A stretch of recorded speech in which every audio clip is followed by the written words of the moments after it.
Teaching Glass technical seminars are an Intertech production. For instructor-led .NET, Java, and XML courses, visit us at www.intertech.com.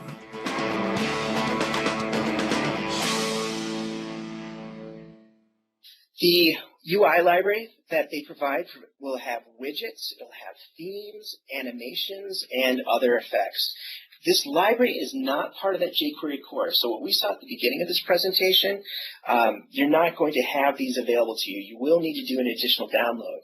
So whenever you want to grab these, you go to jQueryui.com. And you'll see a screen that's very similar to what you see in the screenshot below. And it asks you, hey, what do you need from me? What should you build?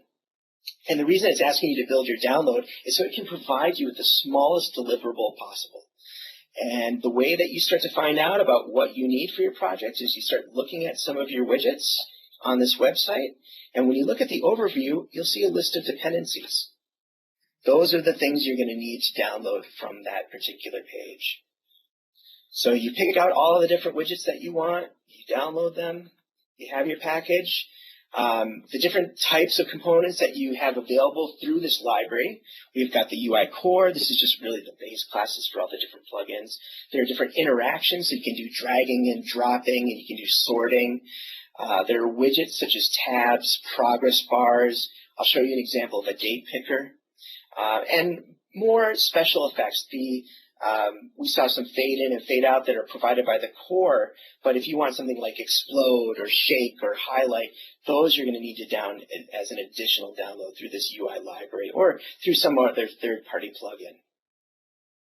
Also, in addition to choosing some components, you can select predefined themes. Those themes will provide a uniform look and feel for all of your components. There's literally dozens to choose from at this UI library website. All right, so you've looked at all the widgets, all the themes, all the things that you want to download. You've looked at their dependencies and you've made notes. You've gone back to that web page and the main web page and chosen which elements you want to download. And what it's going to give you is a big zip file. And that zip file is going to contain many folders. They'll have JavaScript files, CSS files, images, and so on. And what you'll want to do is unzip that file, put it into your web project directory, wherever it is that may exist. And then you'll need to go into your page and add links to the jQuery CSS and the JavaScript files. Now, if you're not exactly sure what you need to add, they have a nice index.html sample file in there. Just take a look at the top and see what scripts are they adding, what links are they adding, and copy that into your web application. So once I have that, I'm ready to go. I'm ready to actually use whatever it is I downloaded. So here's an example of using a date picker. So what is a date picker? It's instead of having people hand type a date, a little calendar pops up and they're able to click on a date and it formats it in the way that we need for our particular application. So in this case, I say, let's put something on my page, just an input text box. I give it an ID of date picker, and that would normally be just a regular text box, so I need to give it a little bit of additional functionality through jQuery. So in jQuery, I say, hey, select that date picker and .date picker. Couldn't be any easier, right? So once I do that, let's take a look at what we have. Here's an example. As soon as I click into that text box, a little calendar will pop up, allowing the user to select the date they want. Now, of course, there's more additional things that you can do to this calendar date picker.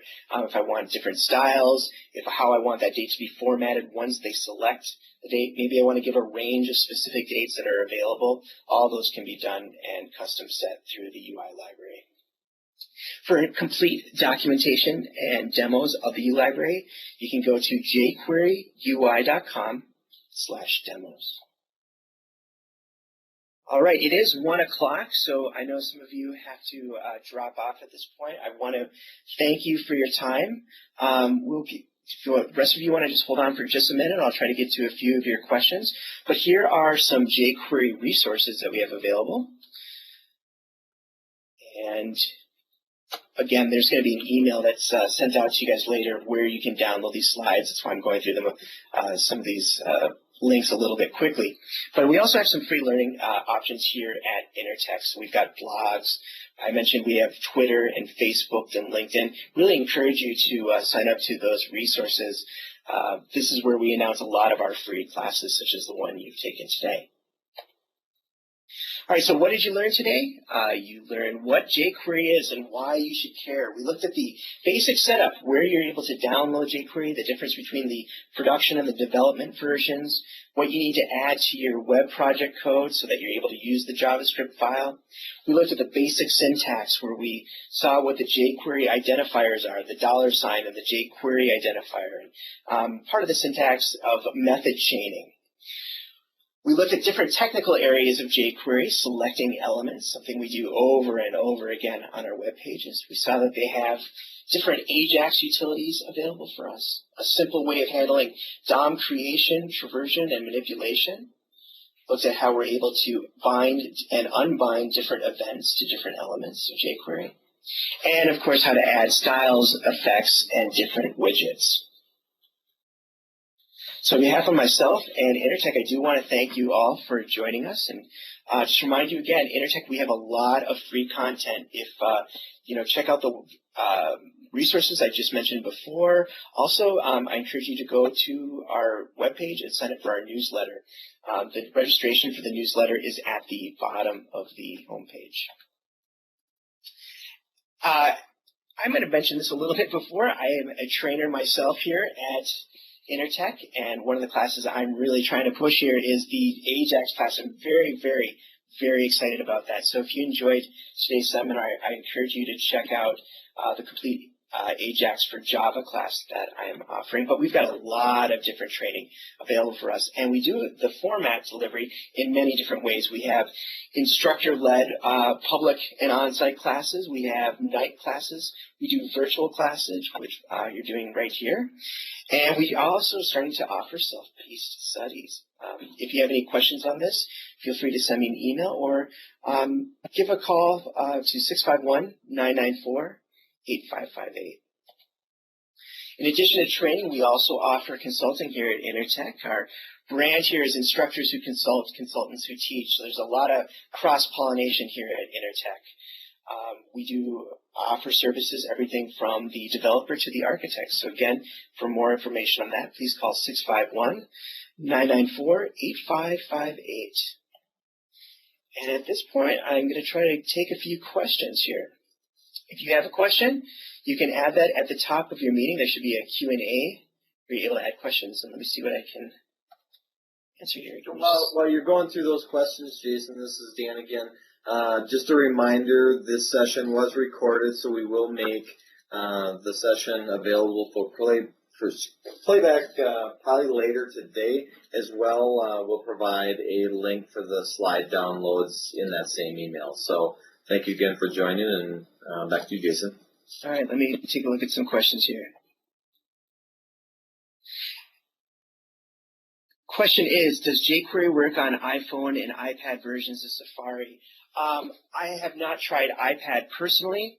I have seen sites work with Safari on the iPhone.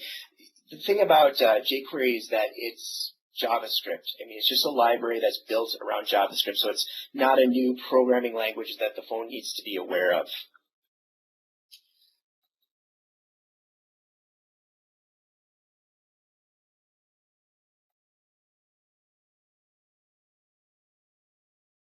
Looking through the questions here.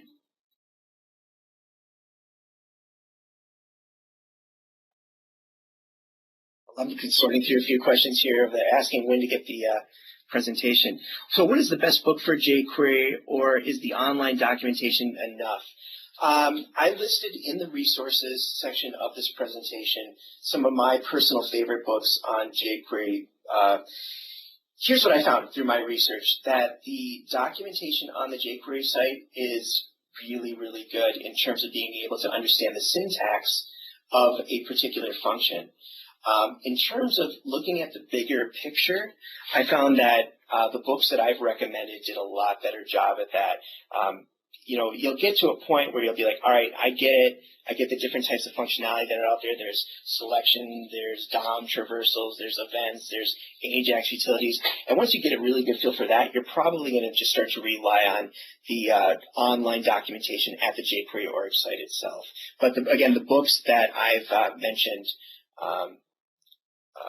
inside of this presentation are ones that I do highly recommend. For more free learning resources and to see the latest lineup of our instructor-led .NET, Java, and XML courses, visit us at www.intertech.com.